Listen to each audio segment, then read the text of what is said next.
I'm replacing it with a Shorai. New Shorai battery out of the box weighs 1.3 kilograms. This thing here I haven't even weighed, but it's at least 7 or 8. It's heavy. I don't even know if there's a weight on it, but look, it's not light. Anyway, so for those of you who have had Shorais before, you will know the most important thing is to make sure it fits into the slot. Actually, I'll tell you this. This battery, the slot here, there's not a lot of purchase to get things out of this slot on the BMW. I had to use, because I'm weak as piss, right? I had to use frickin' vice grips to grab this battery and pull it out. Obviously without short-circuiting it.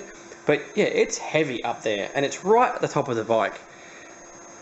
You know, just the weight alone can make a difference to handling. I have had other people say they put this battery in their BMW K1300 and it has made a difference to the handling. I will let you know if it affects my handling as well. I believe it will. Anyway, out of the box, this battery from Shorai, let's get my doodaddy here, comes in a state of 70% charge, which is still 13.79 volts. So basically what that means is a fully charged, 100% charged voltage of these batteries is higher than lead acid.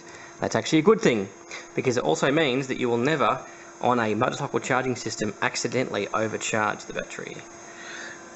There you go, 13.02 volts on a fully charged resting voltage for this lead acid.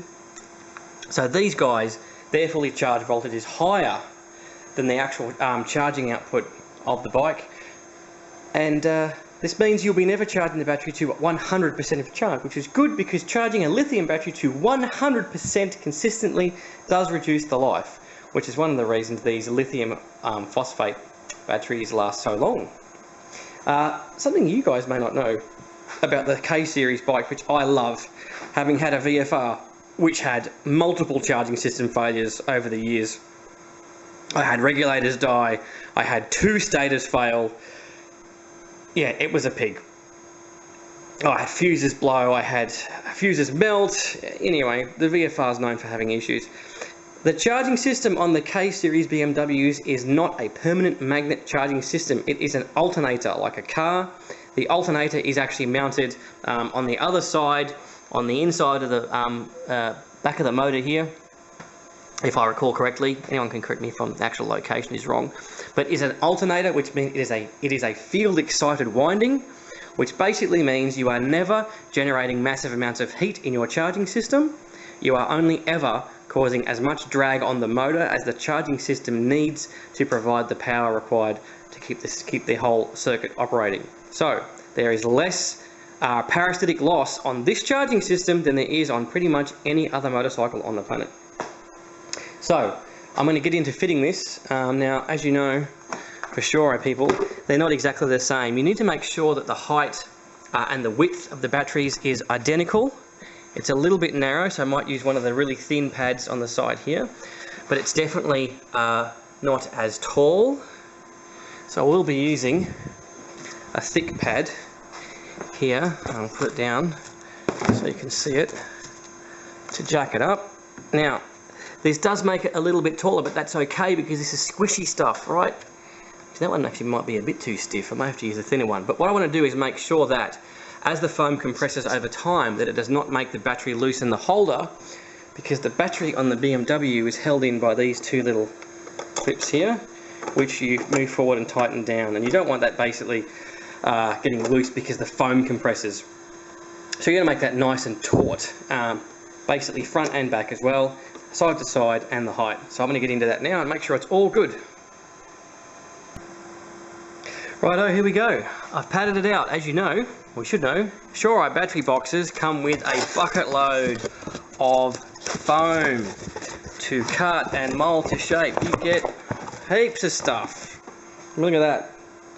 Stuff on the bottom, stuff on the sides. Basically, the possibilities are endless. You can make this battery fit in almost any space. The foam's pretty good. It doesn't tend to massively compress. I mean, although it does. I did find the VFR that it did compress a bit over time. But hey, look, I've got a box full of spares. But as you can see, The height is good. The width is good that way. And if I sit this on top carefully, I don't want to short circuit anything, it would be bad. You can see that, no, don't do that, Ed. The width is good as well. So let's pop this guy into the hole. I mean, look at that, I can just carry this with one hand. Just make sure one thing, when you put your battery in, make sure that the negative cable is going to go to the negative terminal. Don't make a mistake and stuff it up, because you will damage a lot. Let's have a look. That is not tall enough. It's also not tight enough front to back, although side to side it's pretty good. So let's start that little process again. Alright, let's give this another shot. I bet it's going to be super tight now. I've padded it front and back, one side, and the bottom is really thick, so this is probably going to be a nice tight fit. And it is perfect. Excellent. We're now ready to do the clips up, so I'll just screw this down. I'll be right back. Alright, it's clipped in, it's nice and tight. That extra thick padding at the bottom was a good idea. Padding at the front, padding at the back was also a good idea. This battery is going nowhere. I've screwed it in. I did not need to use any of the Shorai aftermarket mounting brackets. It just screwed right in. Now let's see if it starts. Good idea with BMWs, wait till the red light and orange light goes out and it finishes its ECU self-check. Here we go. No battery warning light, all good.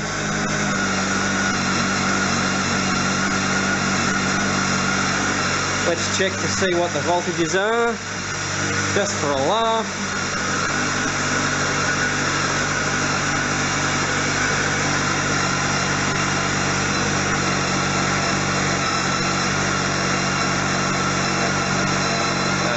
Well, it's upside down, but 13.67. There you go, just to push it down a bit, there was a bit high resistance. 14.3. Sorry about the upside downness there. One very happy